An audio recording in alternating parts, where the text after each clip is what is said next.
Yeah.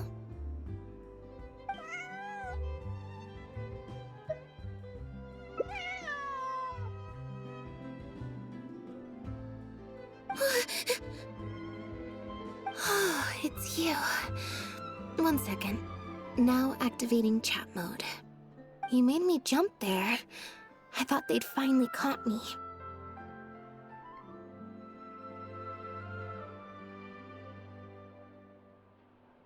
Well, my heart rate did. Jumped up a little, I mean. Objectively speaking, the trouble was entirely of my own making. Half an hour ago, I was at Hotel de Boer for a drinks reception. It was to celebrate the successful opening of a show, but it was draining my energy. So, I waited for the right moment, then snuck away so I could switch to standby mode.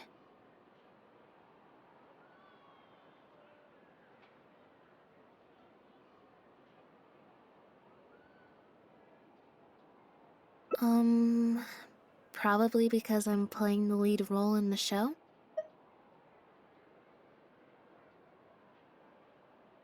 Is that so surprising? I'm always getting invitations to do solo performances. I just usually get Linny to write back and turn them down. But then came the Fontanalia Film Festival. We took all the kids from the House of the Hearth out to see a film, and after it finished, they all started clamoring for me to try out acting for some reason. Even Linny was chanting along with them.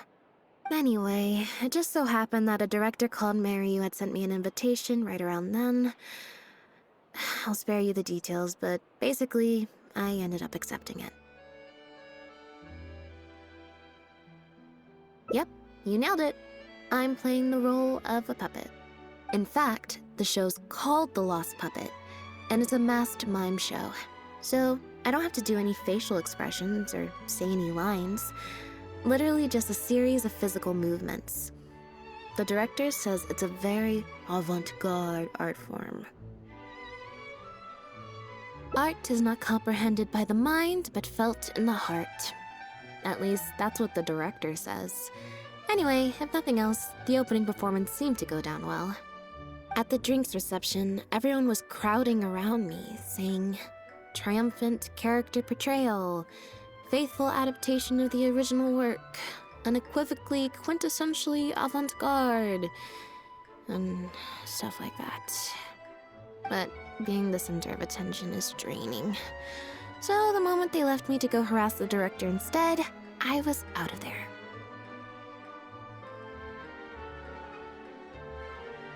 The other thing is, some weird things happened while I was on the stage.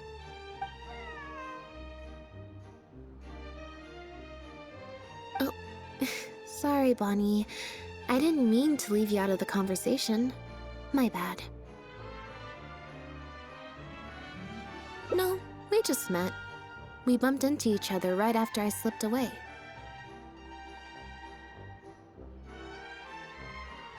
Well, it'd be kind of difficult for us to communicate otherwise. Besides, I think she's taken a liking to the name.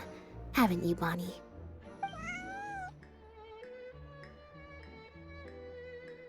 Yeah, that's right. Good kitty. We'll go find your owner soon, I promise.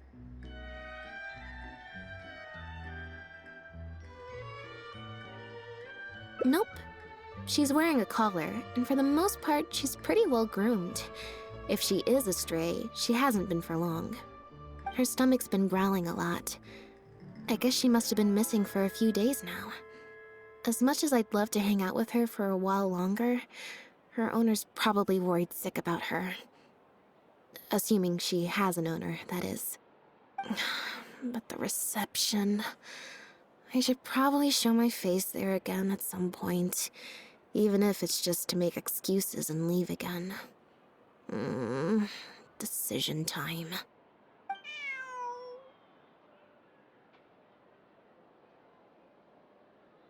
Well, I just find it exhausting, thinking through all the different ramifications of different choices and so on. That's more Linny's area than mine. So, unless it's something really important, I usually just leave the decision-making to him. It's fine. He got Fremine to make me a little something for just this situation. Poof! A phaetometer.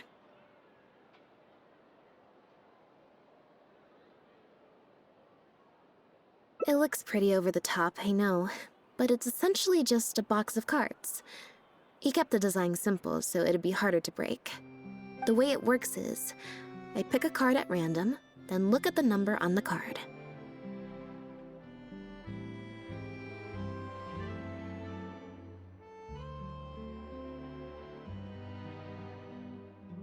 Well, for example, if the number on the card is 5 or higher, I help Bonnie find her owner. If it's less than 5, I go back to the reception.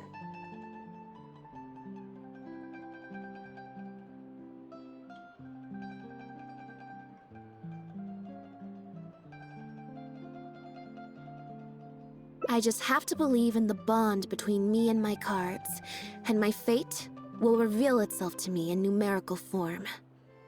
At least, that's what Linny said. Anyway, I guess I'll give you a demonstration.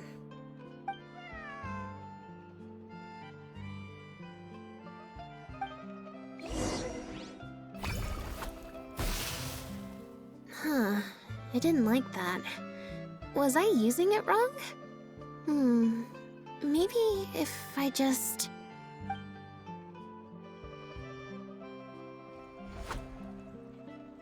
Clearly, there's some design flaws to iron out. I'll have to let Fremine know.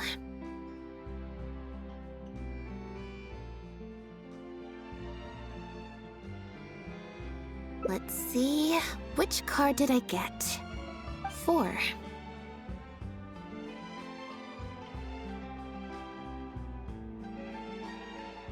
Well, the cards fell on the ground though, so I don't think it counts as fate. If you want to get the right answer, you have to let fate decide. Also something Linny said. So, to put it another way, if picking a card up off the ground is how to not leave it to fate, then that means it must be the wrong answer.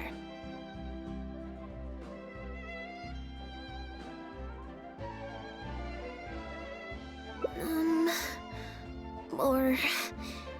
why don't you pick a card? Since I ran into you here, that means... our fates are, like, interfering with each other. Thank you. This one is final, I promise. Here, take the phaetometer. If it's 5 or above, that means fate successfully changed. Anything lower than 5 is a fail. Also, if you have your own thoughts about what I should do, feel free to share it. Now that I've got a good problem solver here to help, I don't need to run every little thing by fate.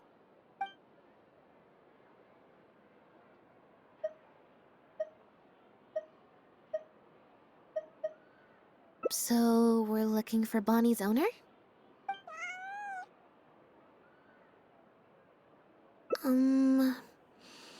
I think I'll go to the Steambird and see about putting an ad in the paper. You wanna come along? I think Bonnie wants you to come with.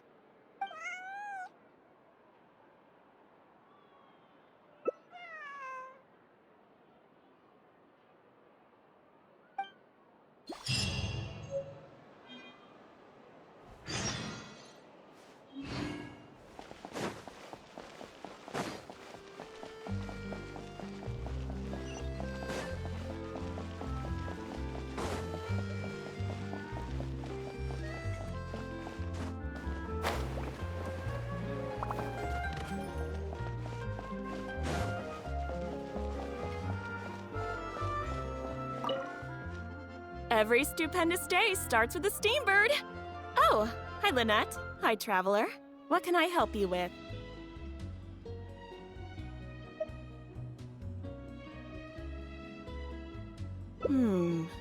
I don't think so. Have you picked up a stray?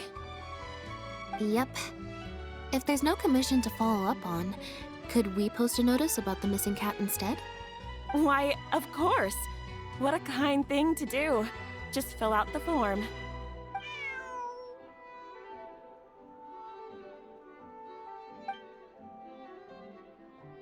Well, we've registered you as missing.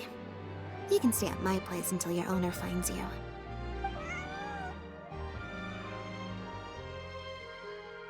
Also, I just wanted to say thanks for keeping us company for so long.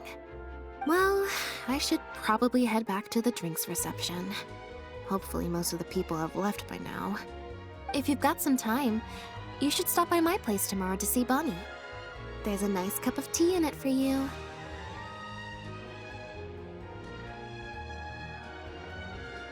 Alright, see you then.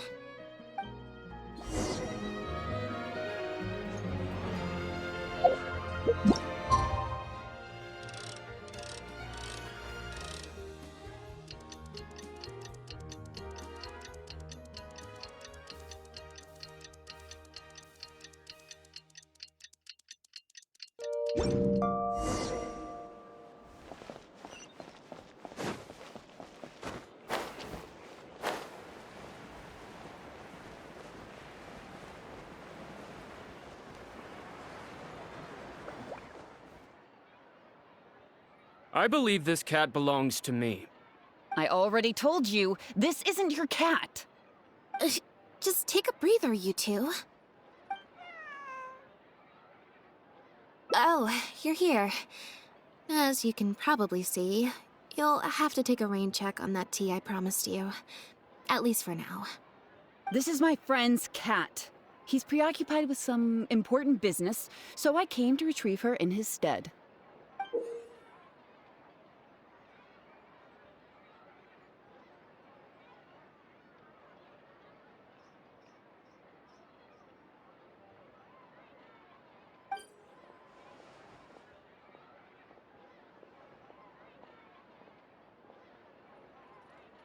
No. It's far more likely this cat escaped from the Humane Society.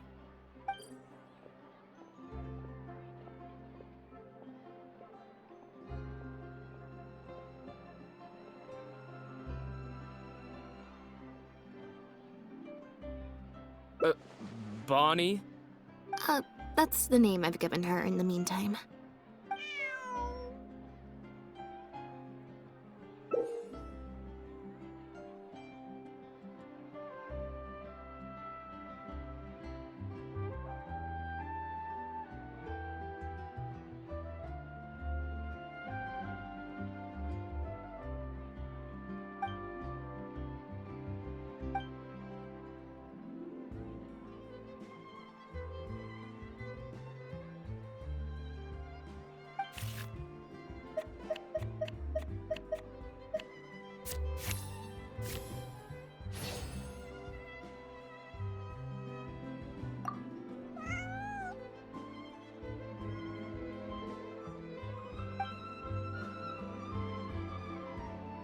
Well, this complicates things.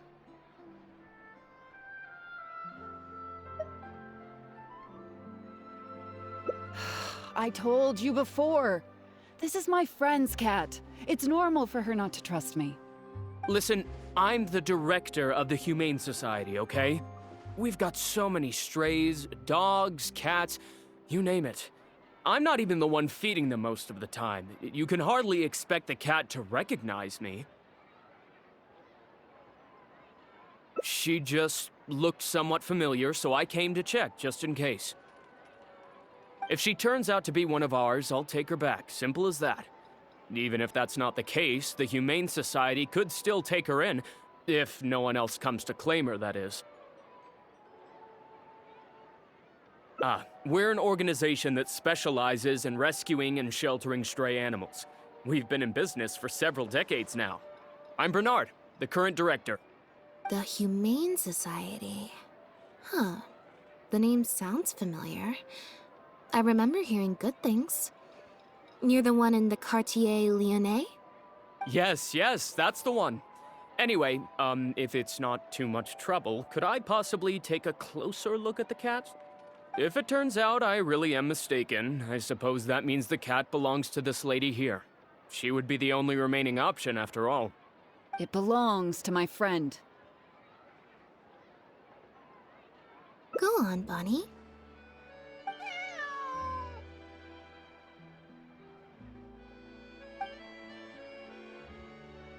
Oh, nope. Looks like I was mistaken. They do look similar, but there's an ever so slight difference in this one's fur color.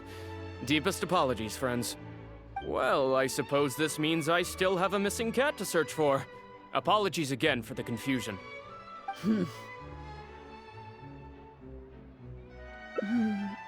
Oh, yes, exactly.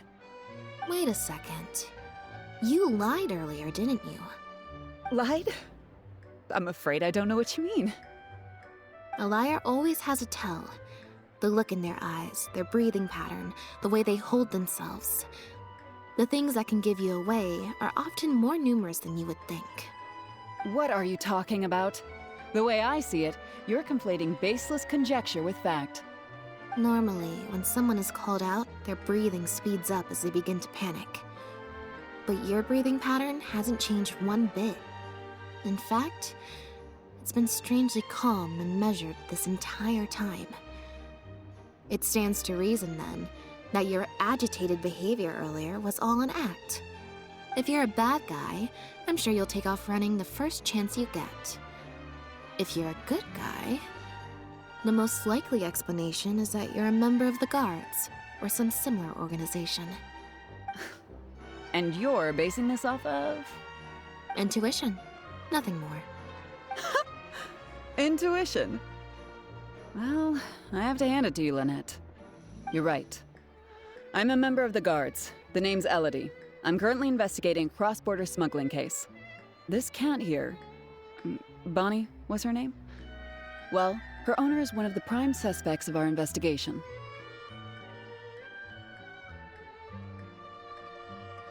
A couple of days ago, our suspect got wind that we were on his tail and fled. That's most likely how he got separated from the cat.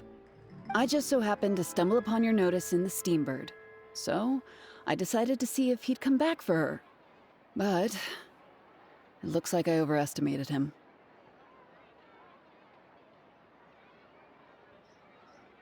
The impact of this case has been huge. The Marechaussee Phantom, the Guards, and the Special Patrol have all launched investigations. If there was even the slightest chance that he would show himself, I had to follow up on the lead.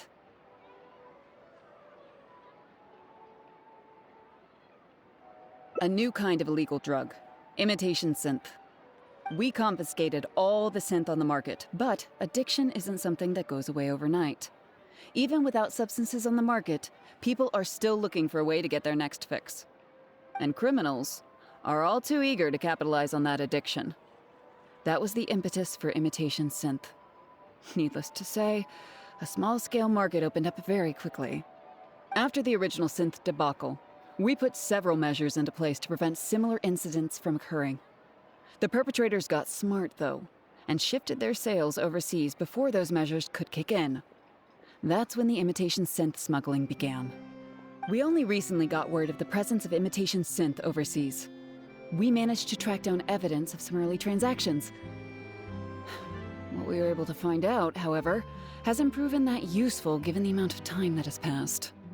The Marechaussee Phantom launched an investigation to track down every person in Fontaine capable of producing a drug like that. That's how we learned about Bonnie's owner.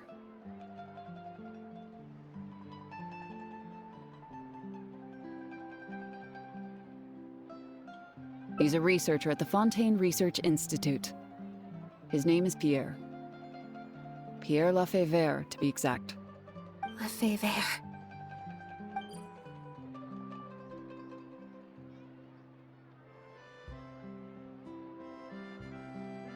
The Marechaussee Phantom found him in Poisson. In addition to the cat, he also had a pendant with him.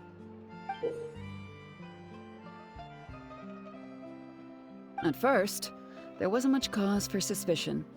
A search of his house didn't reveal much to go off of either. The Marechaussee Phantom very nearly left it at that. It was only later that we realized the coat of arms on his pendant belonged to none other than the Lafayette family, one of the most infamous aristocratic families in Fontaine. Obviously, this discovery prompted a further investigation into Pierre. At that point, however, we discovered that he'd already fled. Now the Guards and the Special Patrol are all searching for him.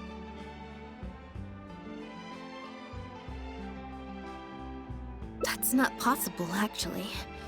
The Lefebvre family has been gone for a long time. Exactly. Many years ago, several important members of the family, including the Patriarch, were murdered by an assassin of unknown origin. From that point on, the family's power and influence took quite the hit. The family is engaged in all manner of crimes. As you can imagine, there's no shortage of people waiting in the wings to take their revenge. And with the family severely weakened, they were able to do just that. Most of the remaining family members succumbed to sickness or hunger. The ones that survived are currently living out their days under a new identity. Pierre is one of those very survivors. He's been hiding away in the Fontaine Research Institute all these years. His true identity unbeknownst to all. Until now, that is.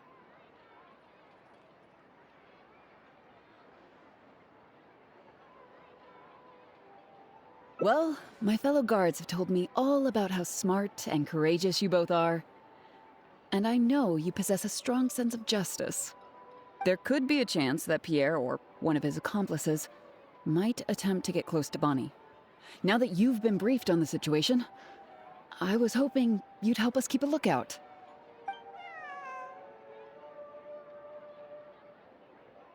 If I take Bonnie back to the guards with me, there's no way Pierre will try and come for her. Not even the most daring of criminals would attempt something like that.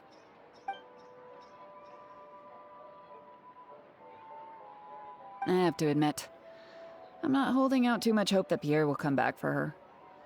But if there's even the slightest chance, then it's worth a shot. Well, I've got some other leads to follow up on. If Pierre does appear, please contact me right away.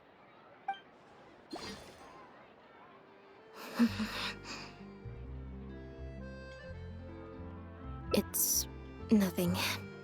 I'm fine. It's just... the head of the Lefebvre family. He was the eminent person who kidnapped me all those years ago. It was at a dinner party. Someone tricked me into boarding the Lefebvre family carriage. Whoever it was, they took me back to their home.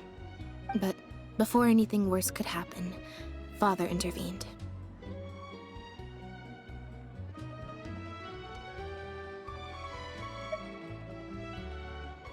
Yep. Father was the one who orchestrated the fall of the Lefebvre family. That's what led Lenny and I to join the House of the Hearth. After all these years. I never thought I'd hear the Lefebvre name again.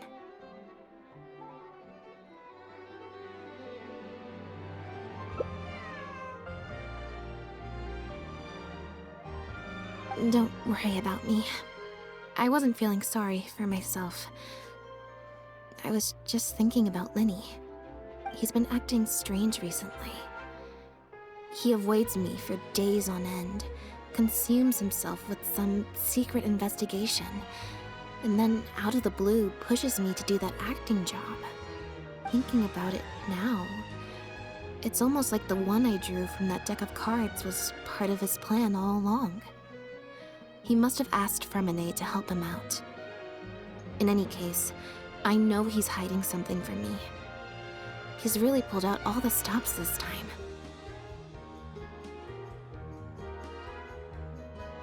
It's very possible. I'm sure he tried to send me away because he was afraid it would bring up some painful memories for me. It wasn't necessary, though. Even after all these years, he's still as overprotective as ever.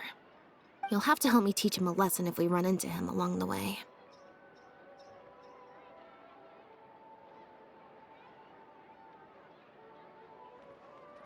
Yep. I want to head to the Fontaine Research Institute to learn more information about Pierre. Just let me activate search mode and then we'll head out. Who knows? Maybe we'll run into Lenny along the way.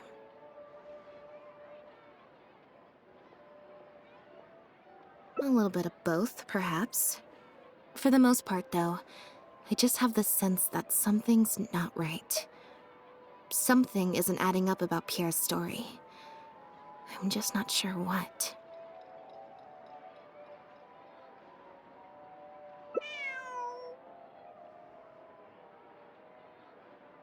Okay, I'll write a letter explaining everything to the crew. Once that's done, we can head out.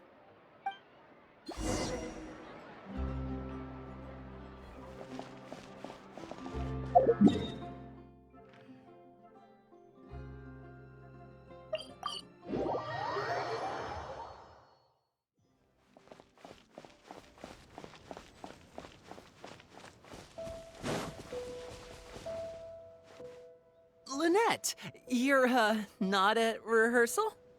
You can drop the act, brother. In fact, I don't think either of us will have a need for acting anytime soon. You should know better than to try and keep something from me. You've never been able to do that, even when we were kids. And that's why I tried to distract you with the masked mime show. But I guess you're just too good. Care to introduce us to your new assistant? This is Officer Shovras, captain of the Special Security and Surveillance Patrol. You may have met her already. Nice to see you. I should clarify something. Mr. Linney's here at my invitation, not the other way around. To borrow your expression, Miss Lynette, I suppose that would make him my assistant more than anything. We've brought on Mr. Linney as a consultant in the past. He was instrumental in helping us crack a case involving a perpetrator who used magic tricks to commit crimes. I was hoping he'd be able to provide some valuable insight this time around as well. So you've heard everything then? That's exactly why we're here. There's always been questions surrounding the fall of the Lefebvre family. Some people even believe the House of the Hearth was involved.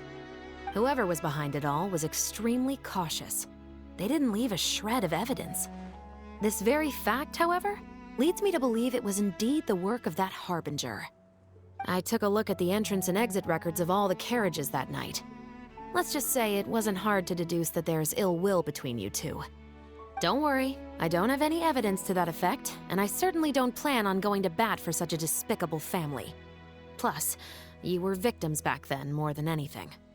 I sought Mr. Linney's help with the smuggling case. Nothing more.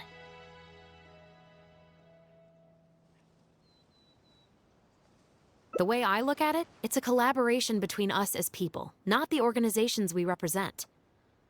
Besides, by working together, we can expose the truth as quickly as possible. You can hardly say that's at odds with the justice my organization strives for.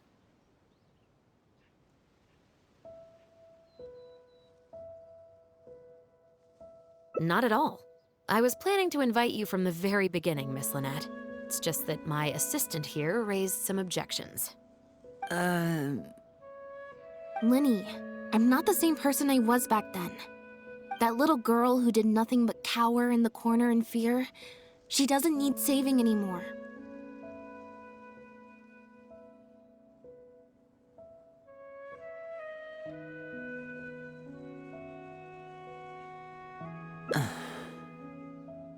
I'm sorry, Lynette.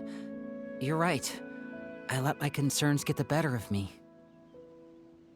Oh, and the next time you want to distract me, you should try a different approach.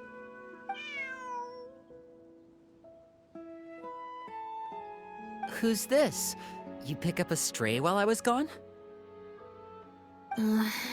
It's a bit complicated. I'll explain later. Anyway, her name's Bonnie. Well, if there are no objections, then I suppose the only thing left to say is... Lynette, Traveler, welcome to the team.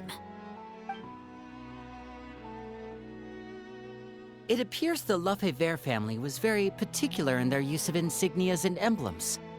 The family would use different emblems to mark differences in status, blood relation, and the like.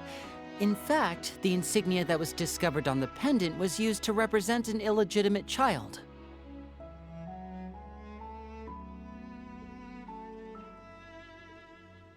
It's highly likely.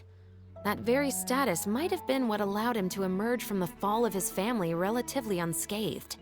It would also explain why he was able to assume a new identity as a researcher with relative ease. We discovered something interesting, though. After talking to some of his co-workers, it appears he pretty much works at the Institute in name only. He's practically been cast out. Apparently, Pierre was once addicted to synth. He tried to use the resources at the Institute to create a substance with a similar effect. He claimed it was just for research purposes, but the Institute revoked his access to the relevant materials regardless. He was placed on disciplinary leave, pending a thorough investigation of his actions. But it seems the Institute ran into some trouble along the way. Could have been a lack of personnel or a timing issue. In any case, they had to table their formal investigation into Pierre. Unfortunately, that also included reporting any relevant information to the higher authorities. As for his family background, it appears none of his co-workers at the Institute were aware of that information. All they could tell us was that he was quite the recluse.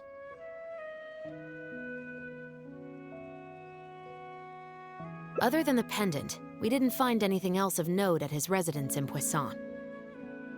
Based on the samples of imitation synth we've been able to analyze, it appears the substance leaves behind strong traces wherever it's produced or stored. Those traces might not be obvious to the casual observer, but they're not something our guard poodles would miss. Pierre's home, though, came up completely clean. We didn't find any records indicating possible involvement in overseas transactions either. So, the Marechaussee Phantom didn't view him as a major suspect at first. Maybe he had a separate, dedicated area where he made the imitation synth. Well, his neighbors did say he was often gone for long stretches of time. You would think with him out and about so much, people would have spotted him around Poisson, but residents said they barely ever saw him in town. If his reclusive nature was just a matter of keeping a low profile, I guess it would make sense for him to have a secret base to carry out his business. After he disappeared, the guards conducted a thorough search of Poisson, but they didn't come across any suspicious locations. Poisson. You know Hotel de Boer, where I first found Bonnie? To get there from Poisson, you have to cross a stretch of ocean. It's not somewhere a cat could just wander off on its own. A cat? You mean...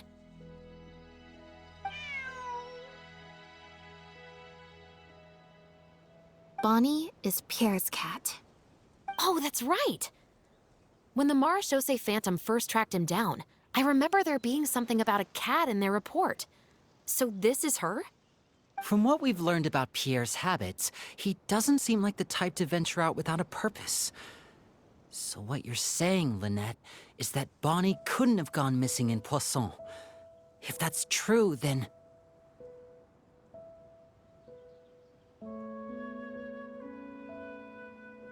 Exactly.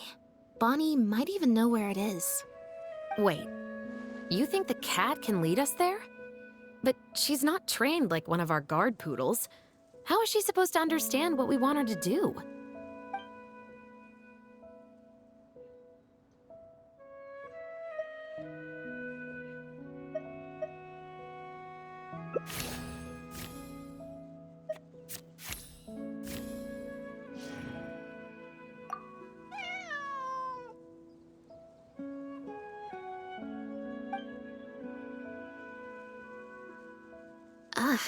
Guess she's a little skittish around strangers. Meow. Meow meow. Meow.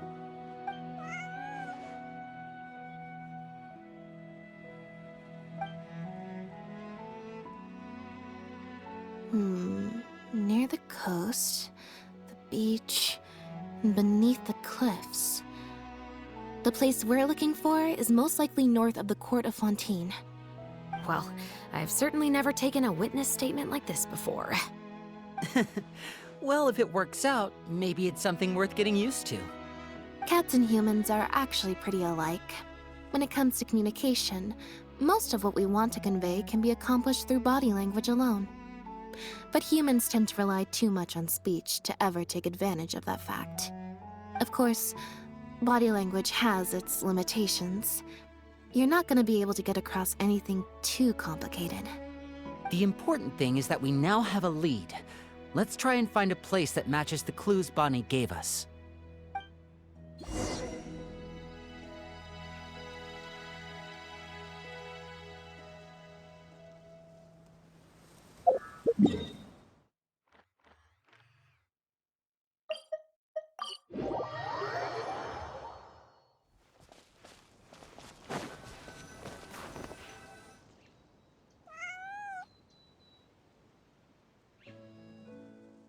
Seems like Bonnie is trying to take us somewhere.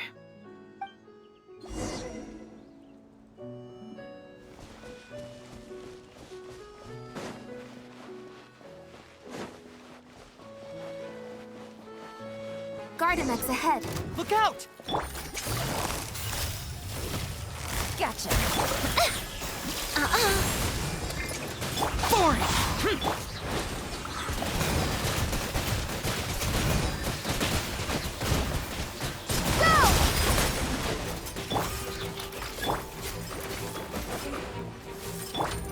Here comes the catch. Busted.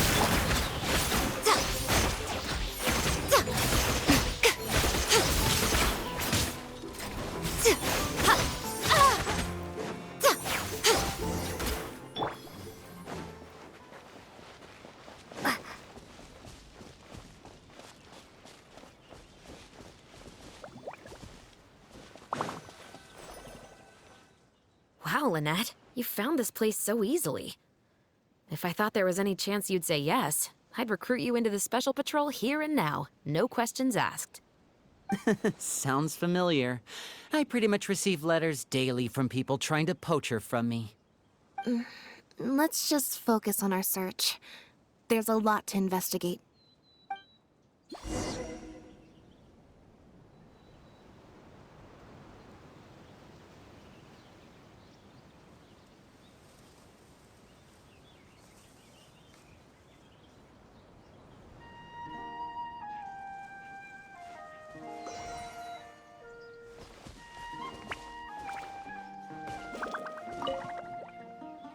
Aha!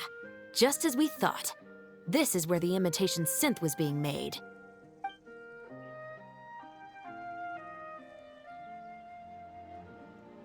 Looks like he's got more than just imitation synths stashed around here. In addition to the raw materials needed to synthesize the substance itself, there's a large quantity of cleaning agents and a few drugs I haven't been able to identify. These cleaning agents are likely used to dispel traces of the substance, like its smell. The Special Patrol did some digging into imitation synth. Our records indicate that it's very difficult for ordinary people to detect traces left behind by the stuff. I'm sure that was the case for Pierre as well. It must have taken a considerable amount of time and skill to ensure all those traces get washed away. But what are these other drugs for?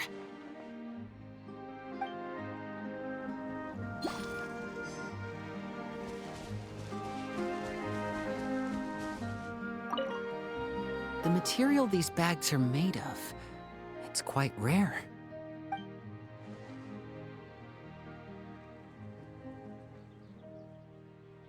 It's the very same, actually. Romaritime flower fiber. But there's something special about the composition of these bags. I took a closer look, and it appears they're not only waterproof, but also corrosion and leak resistant. Even the strings look specially designed to keep the bags closed nice and tight. I came across some bags made of the same material just now, but they were much smaller and thinner. From the look of them, they seemed far less durable as well.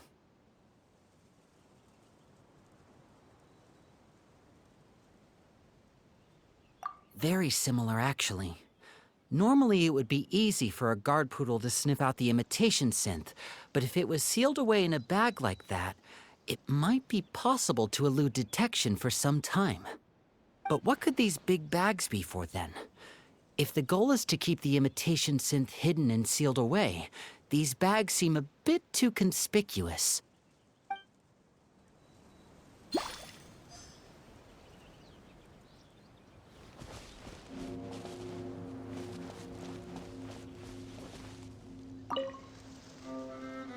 When the Marechaussee Phantom searched Pierre's house, there was no sign of these barrels, right?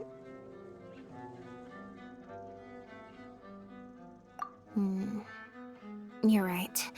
That doesn't seem like his way of doing things. How did he get them here, then?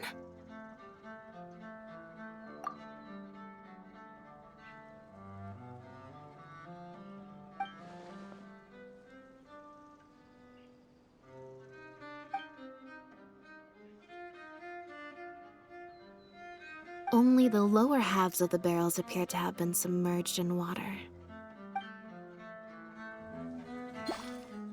Based on the various ingredients we've found, this appears to be where Pierre was cooking up his imitation synth.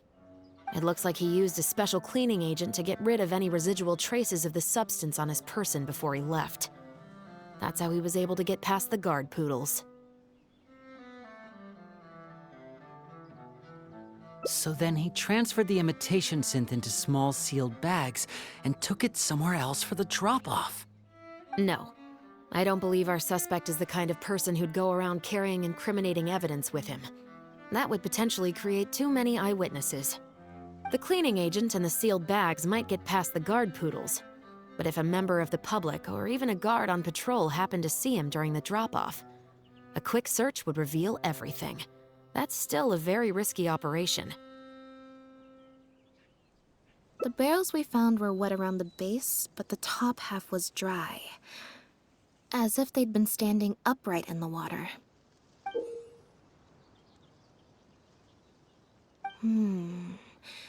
If you put a barrel in the water, it will normally float on its side. Unless it's heavily loaded, in which case it'll sink.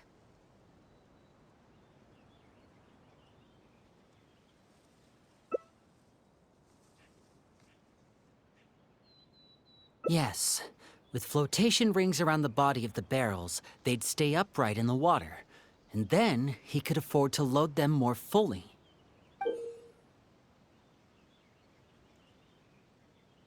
You think he used floating barrels? I suppose if he acted at night, when there are very few other boats around and visibility is low, it's a valid theory. We can't rule it out. But then, wouldn't the barrels be carried off by the waves or the currents? How would the person doing the pickup know where to look?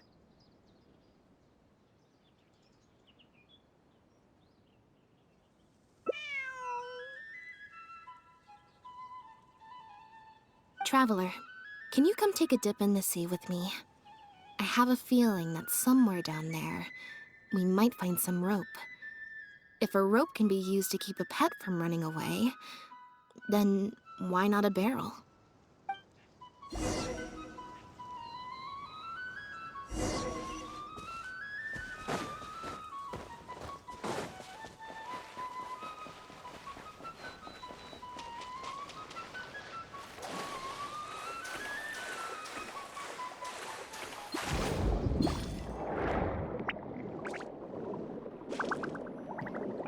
The wreckage of a small boat? This isn't the place.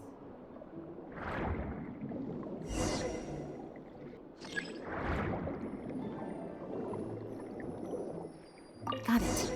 Time to go up and report.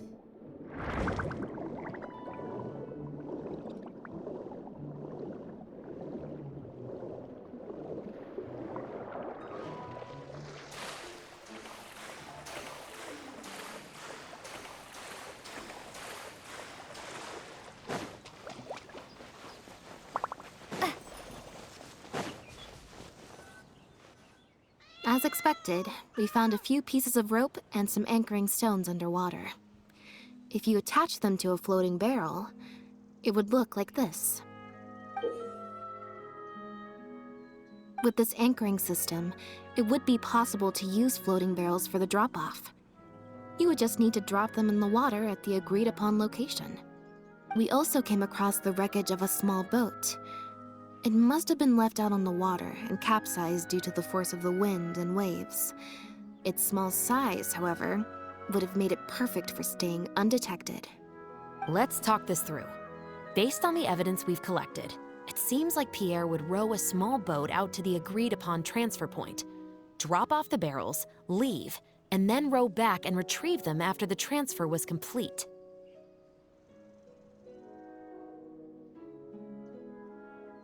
It could be that he was trying to avoid meeting up with his associate face-to-face. As one of the sole survivors of the Lefebvre family, maybe he was just used to that sort of elusive lifestyle. It seems like Pierre deliberately chose the floating barrel method so that the goods could be dropped off and picked up at separate times. That way, the two parties wouldn't have to meet each other. Well, if that's the case, they must not have a very close working relationship. Let's not jump to any conclusions just yet. Assumptions can be detrimental to solving a case. It's possible they were just trying to keep a low profile. Two boats sailing to the same location at once could be too conspicuous. The most important thing is that we can now confirm Pierre wasn't acting alone. The floating barrel drop-off system is proof enough of that.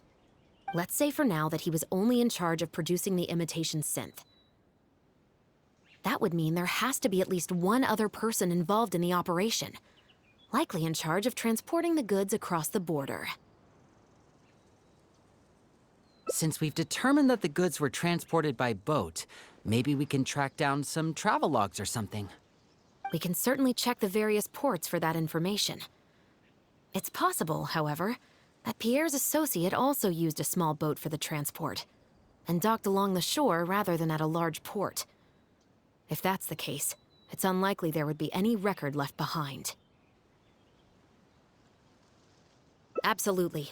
Before Pierre disappeared, we made sure to investigate all sorts of outward-bound vessels. We also had port authorities keep a lookout for anything suspicious.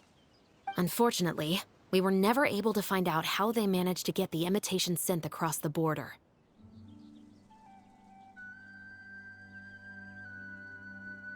You're right. Whatever vessel was used for the pickup, the person responsible for smuggling the substance out of Fontaine would have had to use a larger vessel for the actual transport. That's the only way they would be able to smuggle on a large enough scale to make a profit. They must have found a way to disguise the imitation synth to clear port inspections.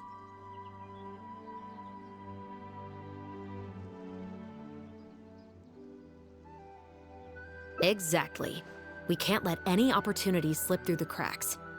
Although, given the amount of ports that could be involved, we should probably split up. I'll run home and ask some of my brothers and sisters to try and dig up some information. I should also head back and update my platoon on our progress. I'll grab some reinforcements while I'm at it. Lynette, Traveler, why don't you head to Lumiduce Harbor and see what you can find out? All right. Come on, Bonnie. You too.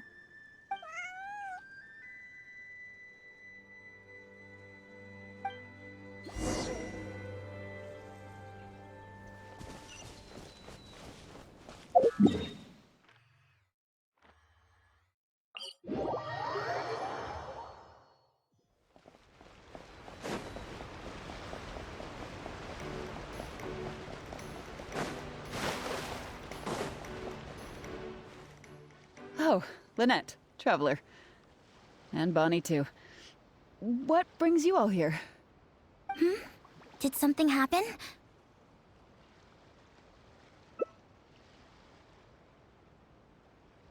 Oh. I see. Thank you for everything you're doing for the people of Fontaine. I'm in charge of guarding the port. You mentioned you were after some travel logs, right? I can go fetch those for you. Looks like I've got another hard day of work ahead of me. No, not usually. It's this incident that happened recently. Before that, everything was normal. All we had to do was confiscate anything suspicious and we could call it a day.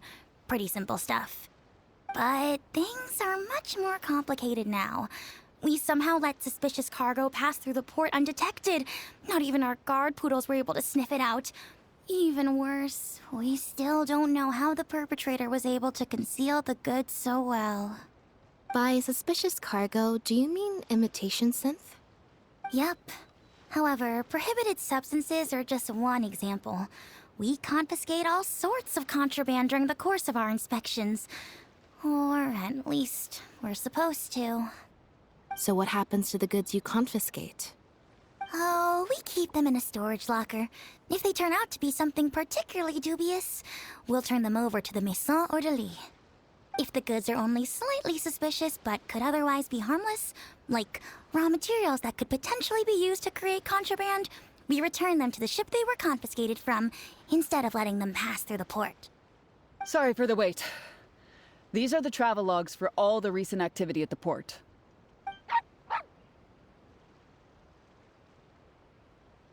Oh, you brought Gerard with you.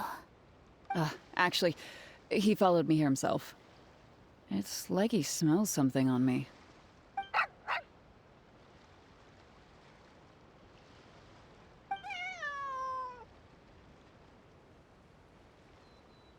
Huh. I wonder why Gerard is reacting to you two so strongly. Huh? We were so careful not to touch it, but we still ended up with traces on us. If it leaves a residue so easily, I just don't understand how the culprit was able to disguise the goods at all. Why don't you have a look at the travel logs first? All ships coming in and out of the port are recorded here, except for the ones the port authorities ride to and from work.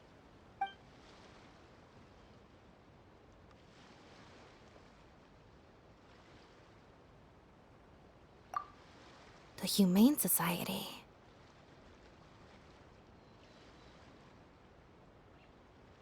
Their name is all over the exit logs. The purpose for leaving is always listed as overseas adoption. Ah, the director of the organization explained that, actually. He said a lot of the cat and dog breeds unique to Fontaine are also very popular overseas. So, his organization offers an overseas adoption program. Bernard, the director of the Humane Society, was the man who came looking for Bonnie earlier.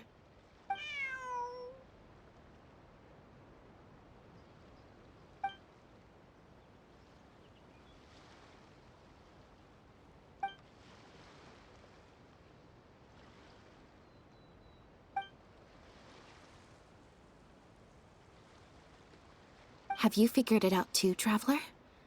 The way the criminal disguised the goods? When Bernard asked to take a closer look at Bonnie, he was actually checking whether there was any imitation synth in her stomach.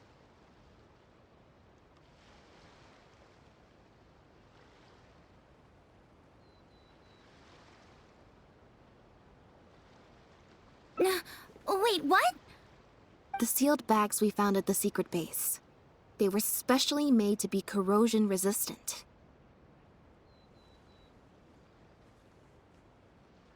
There were gaps around the lids of the barrels, and airbags were used to keep them upright in the water.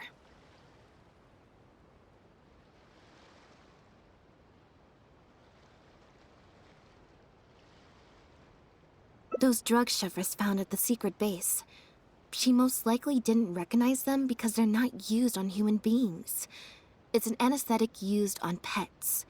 The perpetrator must have given it to the animals.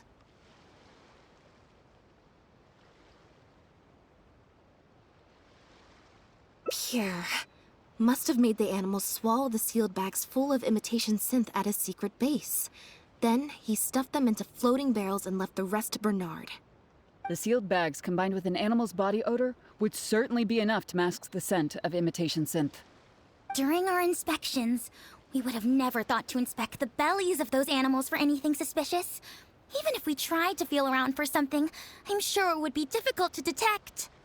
Exactly. I bet Bernard even transported animals with synth in their stomach alongside ones without. That way, it would be even harder to say with certainty that something was amiss. She's probably in the clear. Otherwise, Bernard would have never left without her. I'm guessing he didn't know whether Pierre had already hidden the next batch of imitation synth before he fled. Just imagine. He sees the notice we put in the Steambird, and it turns out that one of the very cats he gave to Pierre for the smuggling operation is out in the open, roaming the streets of Fontaine. If Pierre had already hidden the next batch of imitation synth, then Bonnie would practically be living proof of their crimes. He would have had no choice but to go after her. So, that's why he came to find you and insisted on taking a closer look at the cat.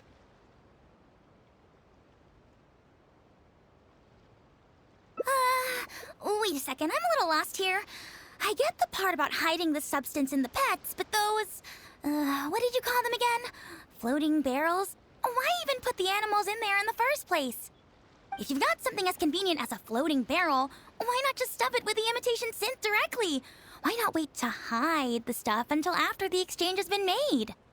In order to make sure the animals could swallow the sealed bags, they made them extremely thin. Had they not done that, the animals would have likely bitten or chewed through them. That step would have required a lot of energy, as well as a certain amount of technical expertise. So, it was better left to the more experienced Pierre. We've already proven how easy it is to pick up trace amounts of imitation synth, so I'm sure Bernard was taking all the precautions he could to avoid the same fate.